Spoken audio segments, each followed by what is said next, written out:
سلام، من دکتر نوید خپلواک هستم و امروز در مورد کولورکتل کارسینوما یا سرطان روده همراهتان گپ میزنم. خب، نیوپلیزیا یا سرطان بالاخره چی است؟ چگونه به وجود میآید؟ معالجهش تا این حال چگونه است؟ و تدابیری که در مورد سرطان تا این حال موجود است همشه مختصرا روی بحث میگیریم. نیوپلیزیا یا سرطان. نیوپلیزیا، نیو به معنای جدید و پلیزیا هم به معنای نمو، گروت، نمو.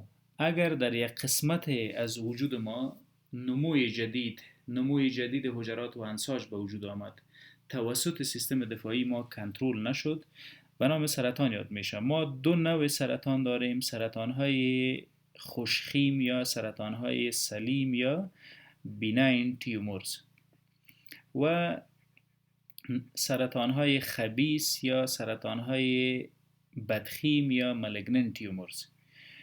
سرطان های خبیث انواع و اقسام مختلف خود داره. سرطان های بیناین یا بیخاصیت یا سرطان های سلیم انواع و اقسام خود داره در هر ارگان. چرا برش بیناین، خوشخیم یا سلیم میگیم؟ چون صلاحیت انتقال نداره از یک قسمت به قسمت دیگه، سپرد کرده نمیتونه، cannot spread، از یک ارگان به ارگان دیگه سرایت کرده نمیتونه.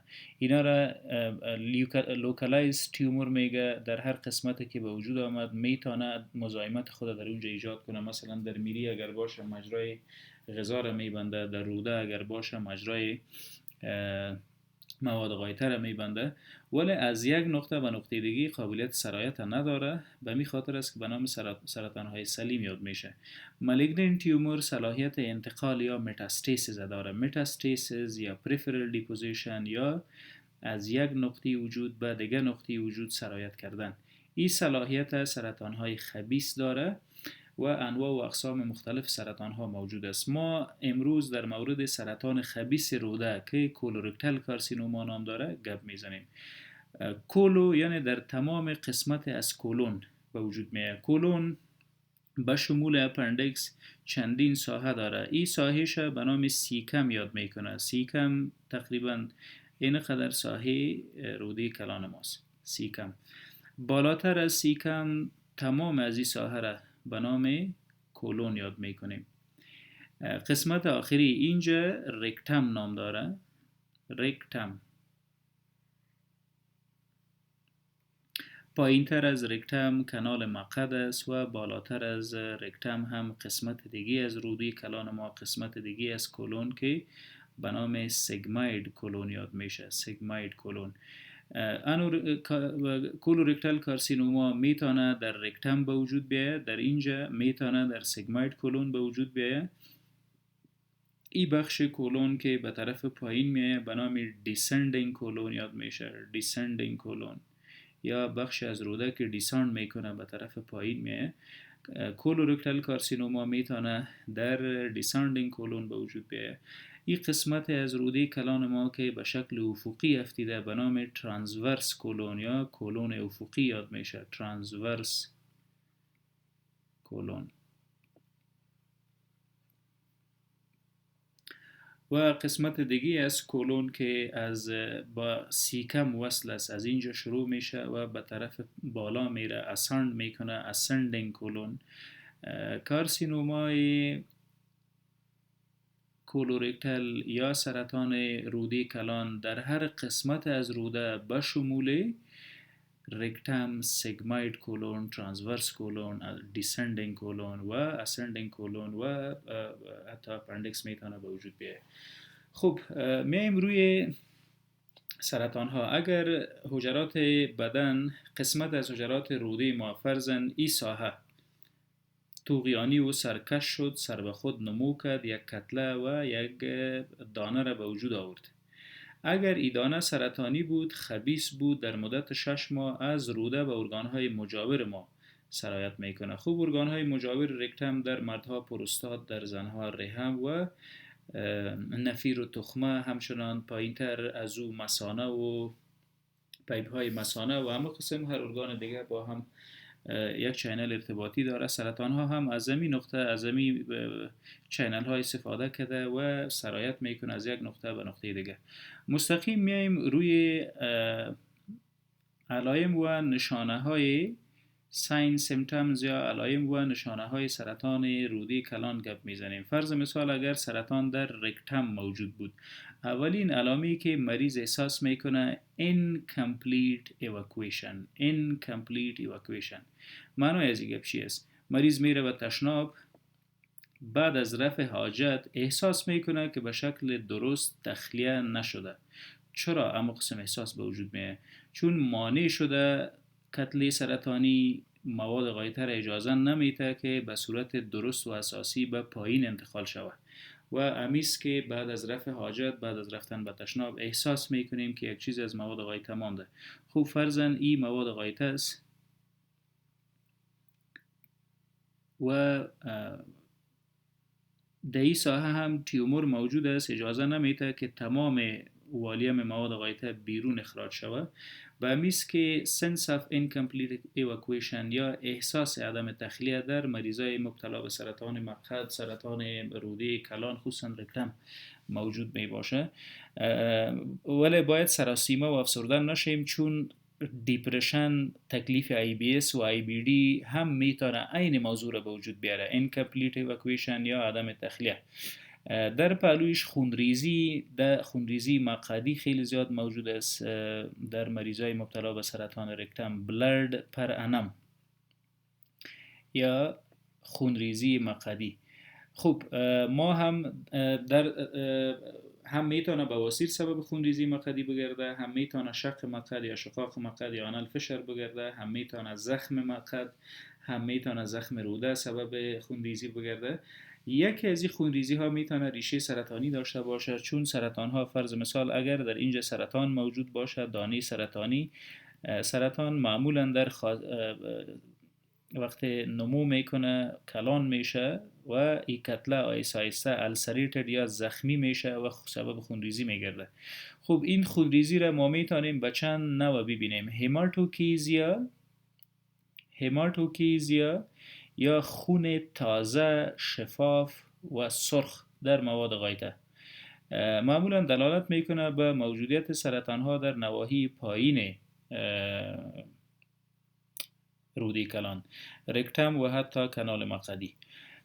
اگر سرطان یا غده سرطانی در قسمت‌های بالایی باشه، مثلا در این ساحه موجود باشه یا در این ساحه موجود باشه، خونریزی که صورت میگیره برای 1 ساعت و چندین ساعت در روده میمانه و رنگ سیاه را به خود میگیره. مواد غایطه به شکل سیاه بیرون میاد، ملنا یا مواد غایطه سیاه رنگ میتونه یکی از نشانه های موجودیت سرطان در روده کلان ما باشه. یعنی اگر احساس میکنیم که هم درست تخلیه نمیشیم و هم رنگ مواد غایطه ما سیاه و یا خونریزی مقعدی داریم، در اون صورت بهتر است که یک بار کولونوسکوپی صورت بگیره. کولونوسکوپ معاینه است که توسط کامره از طریق مقعد تمام روده دیده میشه. کامره را میاره این قسم و تمام روده را میبینه. اگر احیانا کدام جای غده سرطانی موجود بود که ببینه توسط کامره در کجا است، چند سانتی است، چند میلی است، چی نوع فیچر، گراس فیچر داره، زخم است یا نه.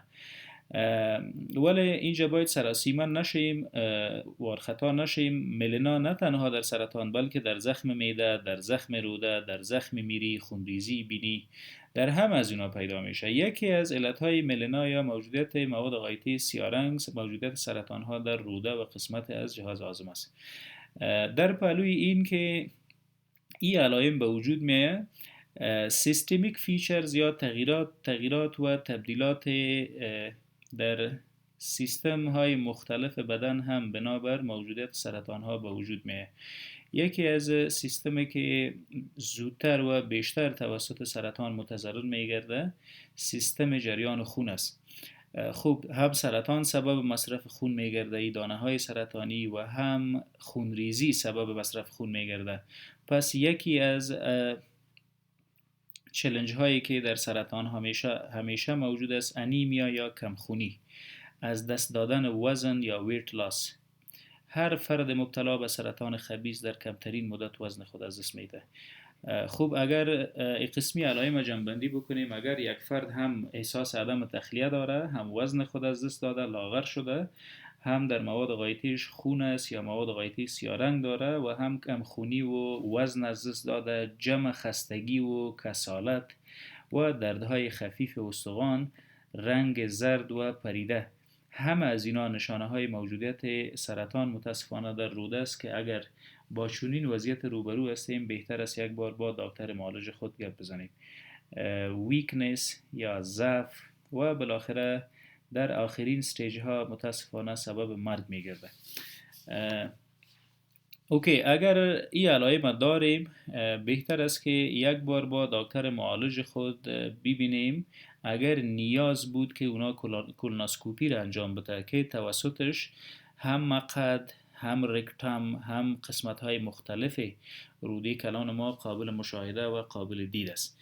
خب اگر احیانا تثبیت شد که یک کتله مشکوک موجود است در یک جایی، اولین کاری که باید میکنیم برای تشخیص از این کتله دست به کار میشیم. دیاگنوسیس یا تشخیص از این کتله، اولین اقدام برای تشخیص کولونوسکوپی است. خب کولونوسکوپی هم کردیم، کامره آمد به داخل روده، یک قسمت از روده را دیدیم که مبتلا به سرطان است و هنوز نمیفهمیم که سرطان خوشخیم است یا بدخیم. یک مس، یک کتله موجود است. از امی کتله سمپل میگیریم.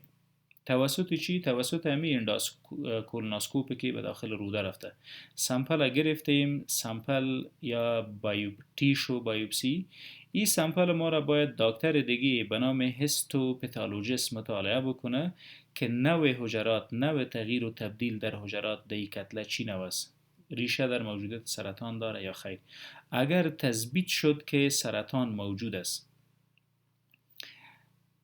در اون صورت اقدام بعدی ما ای است که به کجاها سرطان سرایت کرده و به خاطر سرایت یا سپرد سرطان باید از ماشین های دیگه استفاده بکنیم تا ببینیم که به کجا سرایت کرده.